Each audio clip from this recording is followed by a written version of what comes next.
Hello.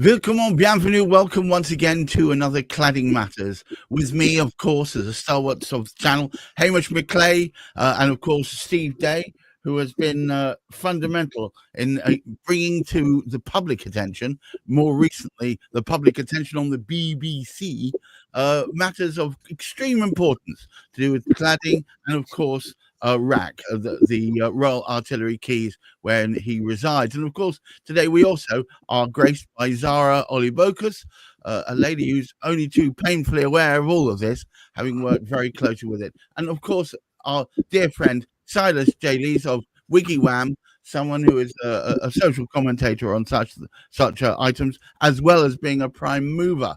But as usual, I'm going to throw Hamish McClay straight under the bus. Hamish. Well, my attention was drawn this week by a particular sort of meeting. And within this meeting, which was actually, I'm just trying to figure out who it was. It was a London Assembly's Fire Committee meeting, which drew attention to some aspects of what was going on relative to cladding. And what we've got is quite a significant hold-up. We know it's very, very slow. Grenfell was 7 years ago now. Nobody's been given nobody's been suggested as being totally responsible for the debacle that was caused, for the deaths that were caused. And we're still going through this process of people speaking about trying to do this, that, and the next thing. Now, this particular sort of meeting, there was a spokesman from the Building Safety Regulator saying that new act, the Building Safety Act of 2022, that was brought in to improve, and it may well improve things for the future. I'm sure it will. Unfortunately, it brought with it certain things that needed to be carried out. And therefore, the regulator needed to look more closely at what was going on. And 40% at this particular sort of moment in time, what he was actually sort of saying is something like 40% of those couldn't prove adherence to the regulations that had been unchanged since 2010. Oh, sorry, 2010. So that's holding things up there anyway. And the big challenge is, I mean, Steve's only too evident about sort of what's happening here because he's got a council that's holding up the appropriate sort of remediation sort of going through. But we've also got the challenges of people who are caught up. It's all very well allegedly talk costs nothing. But what does it cost for all these committees to get together? Do councillors get paid for attending meetings? I believe they do. So it's costing the taxpayer money for having these meetings to say, let's boot it down the road a little bit, as Steve's sort of local council did only last week. We'll speak about that next week.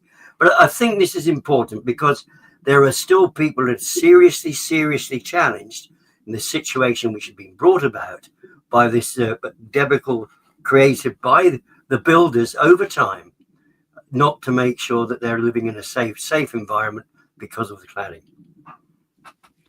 Wow, it's incredible the way in which this has gone. I'm going to dive straight in with Silas. What's your reaction? Well, I think what Hamish is touching upon is a pattern that I'm noticing more and more in different businesses and in different groups and in different authorities, which is, shall we say, a real lack of leadership, a real lack of accountability, and a real lack of responsibility.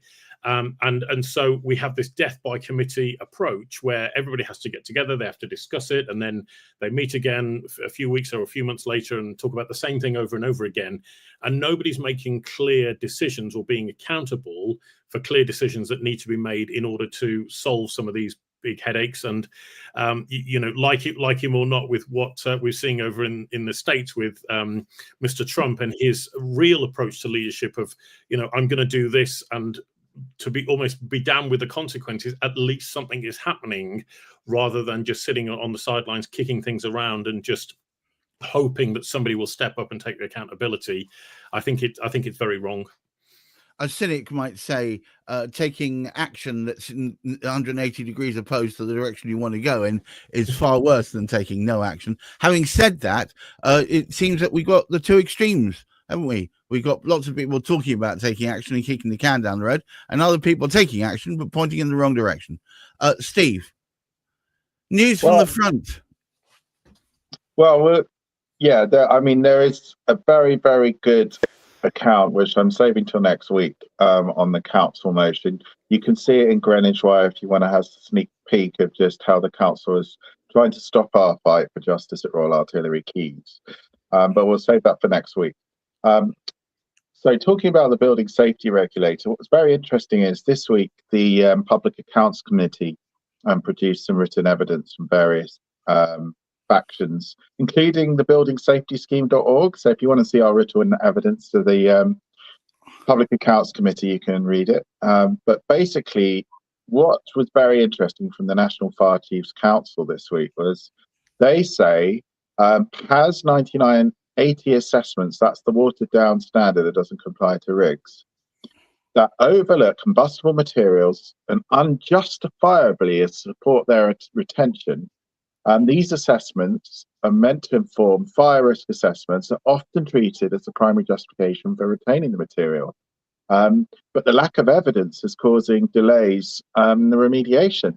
So we're talking about delays, we're talking about the Building Safety Regulator.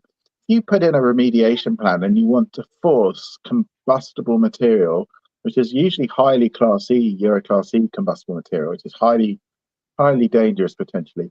Shouldn't you know the fire performance risk and what the product is to retain any of it, especially on 16-story fire shafts as are in rack? So these builders are relying on fire engineers to basically, and I'm sure they lean on them, although I can't prove it yet, but the circumstantial evidence is there for us all to consider. I suspect one fire engineer that's deciding whether a builder has to pay another £1 million for remediation will want more work and will find it a little bit difficult if they don't allow a certain percentage of material to remain.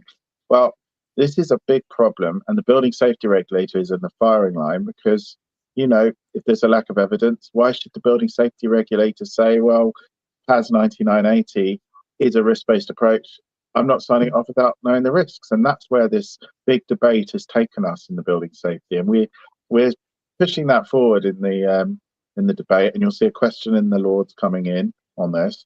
But the key point for the listeners are, when you have a risk-based approach, shouldn't you know the risk of leaving banned combustible material on the buildings? And I'll leave you to think about that for the week ahead. Thanks. Zara, may I have your reaction, please? Where do I start? I mean, conveyancers looking at this paperwork don't have a clue what they're looking for. So I've had people phoning me saying, I've had an EWS one with a conveyancer since October last year, and they've only just noticed that the one they've got has been signed off by Trifire. Do they need to flag it to the buyer's attention? And I'm like going, yes, you do. But there will be many buyers to listers who are not aware of the scandal and will continue happily going to the lender, yes, this is okay, carry on. So, there's lots of nuances there. There's lots of things going on that your average conveyancer doesn't know about. And I think... Oh, sorry, Steve. No, jump in, Steve, please. Yeah, if that's okay. I just want to say just a little bit of background on this Trifire stuff. So obviously, the Trifire hit the news, I think it was last Friday. And what we have with this situation, and I can read out what this story is about. And there's a fire engineer in Saudi Arabia called Awal Salazi. And he did a certain number of EWS1 forms for Trifire. He actually peer reviewed them.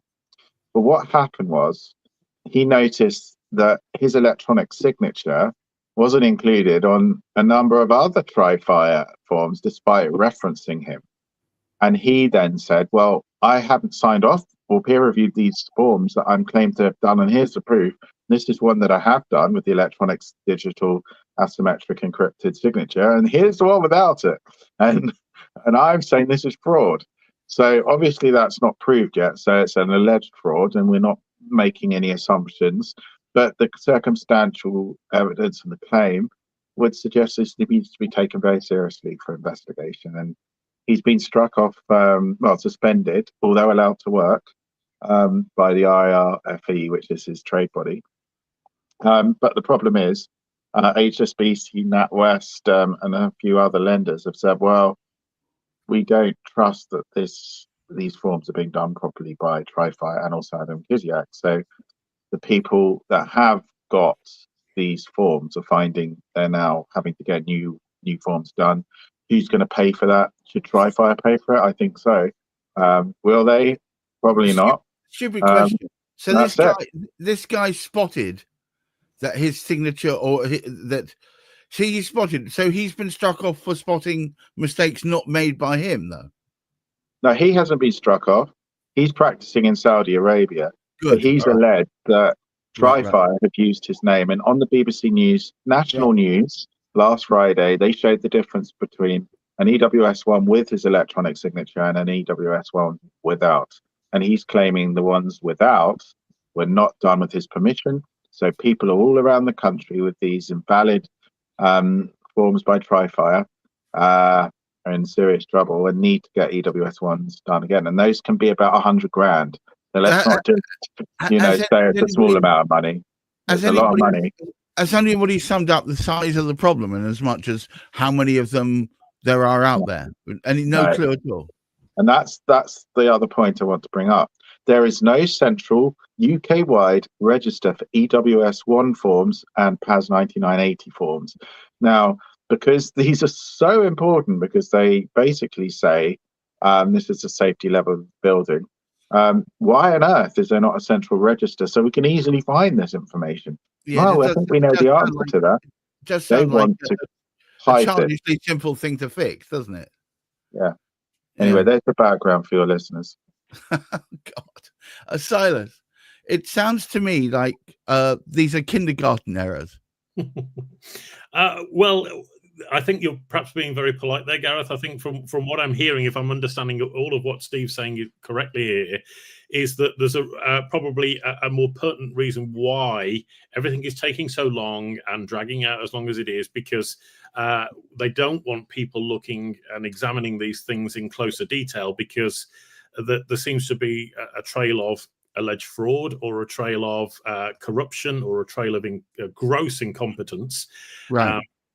That's the message that I'm getting on the receiving end. This is the first I've heard about this Trifire scenario, but where you've got a consultant signature, a digital signature being used across multiple documents that they haven't signed, I mean, that's not good news. Well, it kind of raises the question, and we've Hamish, you and I have already discussed this on a different setting, the efficacy of digital signatures as opposed to the old favorite wet signature. Just let me clarify. The digital signature is only applied to the valid forms. The lack of digital signature is what showed the invalid forms. So I see. It wasn't a failure of the digital. It was actually a triumph for the digital signature because it managed to prove the alleged fraud. That's very good. That's very good, because that means so it's a triumph for digital signatures. Good Lord. It's just very absolutely nuts. serious. Quite right. Hamish, would you come back in? Surely there must be some sort of way forward for this that doesn't involve people worried about the validity of the quality of their fire prevention. Well, I think it might be worth. Can we have a brief word from Zara? Because while we are speaking about all that's happening, Zara herself is put in the position because she's trying to help people over that line to get into that particular flat that they particularly want to get into. Right. And there must be some serious holdups there at the moment, aren't there, Zara? Zara. Yeah, I've got a client at the moment who's being asked for an EWS one, but it's a residence-run building, and the lender's going, I want I want to see this piece of paper. And the estate agent was very clever in hiding it because I looked at the pictures of the property that come through to me. I couldn't see any cladding in the pictures. So I asked the client to take some pictures and send them over to me. And lo and behold, what the estate agent had done is put only pictures of the back of the building on the particulars. And on the front, there's a series of balconies, which have got these pretty looking panels on them. And it's clearly cladding, but we don't know what sort. Gosh. So you're seeing an awful lot of this where the estate agents are trying to sell the properties and using whatever method they can to get people in to come and look, agree the deal, and then deal with problems later on down the line. Silas, are you seeing some of this at your end? It's interesting. A thought that just occurred to me based on what Zara was saying there is that I wonder how much of this where conveyancers are actually unintentionally leaving themselves exposed. So there has been many cases where conveyancers have been involved in just selling new build property that may or may not have had problems with it, or particularly around the value of them, and then it's come back to bite them on the backside a few years down the line, where their professional indemnity insurance has skyrocketed and in some cases put them out of business. And so I wonder whether there's a storm brewing here, where the conveyancers need to be very, very careful, because if they are transacting these properties, not quite understanding the Building Safety Act, not quite understanding the rigors of cladding safety, whether they're putting themselves in an unintentional position of exposure where, 2, 3, 4 years down the line, they could lose their business completely. If only there was a platform where conveyancers could talk to each other and compare notes. Amazing. I wonder I wonder what that platform would look like, Silas. Can you imagine? It would be a stroke of genius, I think, in today's property world. There's already several platforms where conveyancers can talk to each other.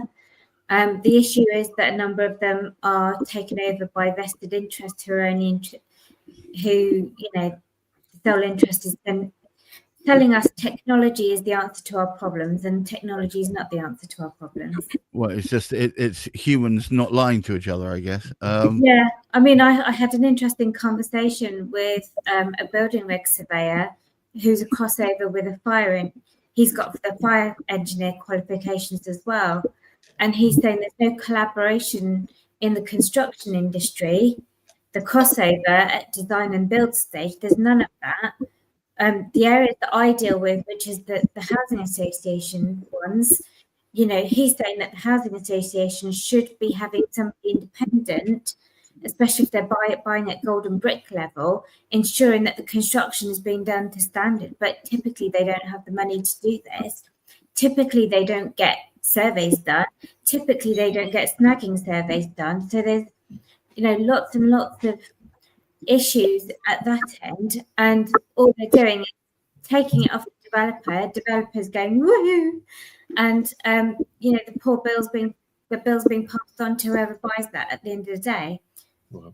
So we don't know, because the developers basically say common parts. It's not just restricted to cladding, it's any kind of whatever they're doing, the drains, the sewers, the roads. We don't know if they're being constructed standards. We're not construction experts. We're just relying on the documents we're given at face value. We're not supposed to sort of go down that line of questioning to say, have you checked this, have you checked that?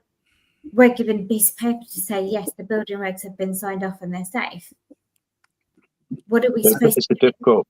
It's a difficult position, isn't it, for you, Sahara? Because if a buyer basically gets a conveyancing, approval for buying, and they spend all their money, and then they find out it's a B2, not a B1, they've got a remediation bill, puts you in a difficult position, doesn't it?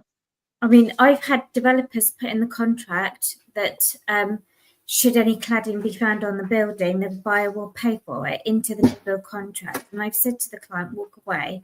People just won't walk away. They're so desperate for the flat. We seem to have had this conversation before, Zara. You give them information to their best interest, and they go, no, I want it. Yeah. Hamish, would you please take us home? Well, I'll try to. it is only because of the diligence of people like Zara that are trying to prevent people from falling into the traps. We can't stop people.